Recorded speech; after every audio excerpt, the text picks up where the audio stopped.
Hey friends, Shawn here with Manly Made Minute, and welcome back to my channel and another episode of Monday Moments where I share tips, tricks, and helpful hints. This week is all about packing. Since I just moved and I'm in my new studio in Minnesota, so welcome to my little corner in Minneapolis, in my little apartment that's working out fantastic, and I love my new studio. But as I was packing and unpacking, I got thinking about all of these packing supplies that I'm going to end up throwing away. And these are things that we can use. This video is in particular is for those of you who may not have a big budget or may not have a lot of supplies and feel like you can't make some cool cards because you just don't have what you need. You have stuff and you can use these to make some really cool backgrounds and then just do some focal elements on top of this stuff. So before I show you what I saved from unpacking, go ahead and hit that like and subscribe button. Would love to have you follow along here on YouTube and Instagram and follow my journey, and hopefully we just have some fun along the way. So let's head on down to my down camera and show you what I saved from unpacking. All right, so there's several things here. One is just, I pulled the tape off, and this is something that we've got some texture with that we can use, right? We've all seen this one. I think I did a video about it a long time ago, bubble wrap, but I'll show you again in the midst of all this stuff. Cardboard.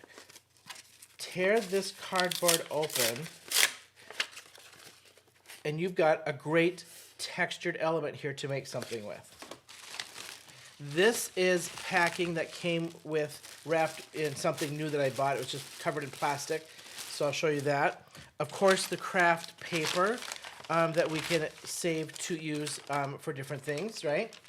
And then a packing envelope with the bubble wrap on the inside that we can cut and do with the bubble wrap, which you can see I've cut a piece of it already to use for something else. I thought it would be cool to see if we can't maybe ink smush and stuff this top of this and use this for a card background, right? So let me just show you a couple of these and show you what I kind of had in mind for these, okay? So I want to start with this one because this one's kind of one of my favorites. And this is just the cardboard torn open. Tear a piece of this off, and let's just go and do some ink smushing with this, okay? So you're gonna go and pick up this color, and it might be easier to stamp this, we'll see. I'm just wanting to pick it up so it's wet. And before this dries, because that'll soak up in the cardboard pretty quick, start stamping this down.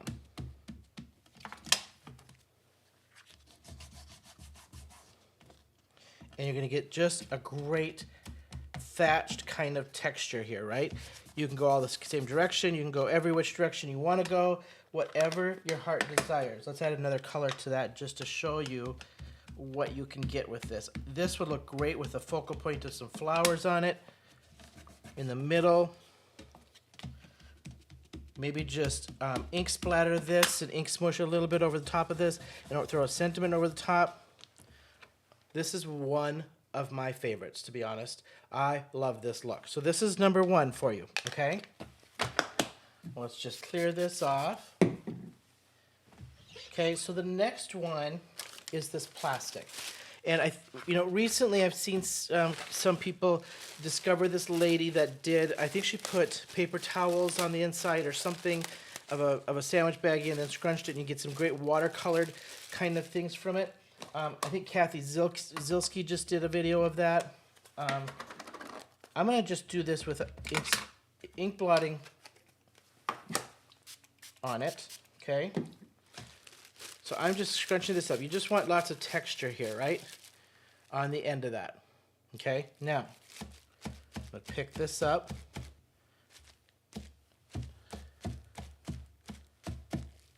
Like so. And I'm just going to turn this inside out so I can use it twice here. And look at how quick I can make a background out of this. Awesome background, right? That took me literally 5 seconds. So let's just, while we've got the plastic, I know we've seen it, but I just want to throw it out there. So we're going to use some bubble wrap, okay? I'm just going to cut a chunk of this off. I actually just used some bubble wrap today for a mixed media board on another live that I've got coming up for a design team. So let's just grab, I'm going to just do blue because that one pops really good with bubble wrap. And I love my Cove blue.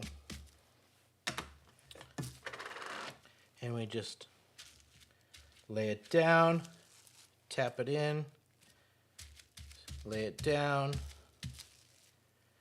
and there you go. That's it. Now you could do the whole thing. You know, if I wanted just to add some more. Okay, or you can just do one big sheet to cover the whole thing. This always looks awesome on a card with some florals or something over the top of it for a nice, great background. All right, now, craft paper. Okay, we all get these with our packing, right? This was one that came on a roll that I packed my dishes with when I moved. Now, we can do several things with this, and I'm just gonna take, we're just gonna use the same color here, peacock feathers, because it's my favorite, and we can just ink blend over the top of this. We got some great craft paper to ink blend on, right? Now, remember, if you are going to ink smush with this, this is very thin, and that water is going to really thin out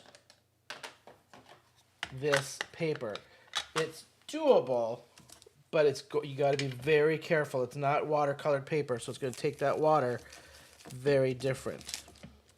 Okay, so we can, and now I would just cut this to size, lay this down for a background, and lay my card base over the top of that, right? Or just focal points and do some mixed media stamping. I could start stamping over the top of this and different colored inks and whites and things and texture paste over the top of this. You got a great mixed media background with a different type of paper. All right?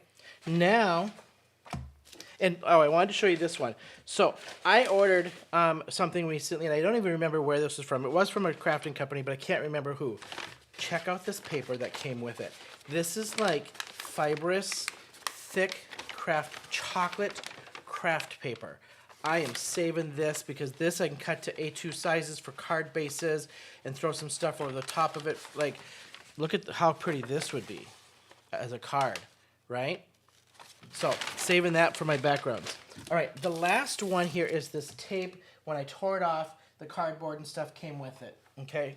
So this one here, I am just crumpling this for a different texture, okay? And I'm just gonna, again, a different texture that I can get from this. And let's just throw some peacock feathers over the top of that.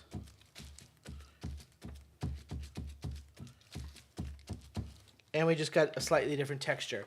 So again, super cheap. This stuff was going to get thrown away and put in the recycler. So hopefully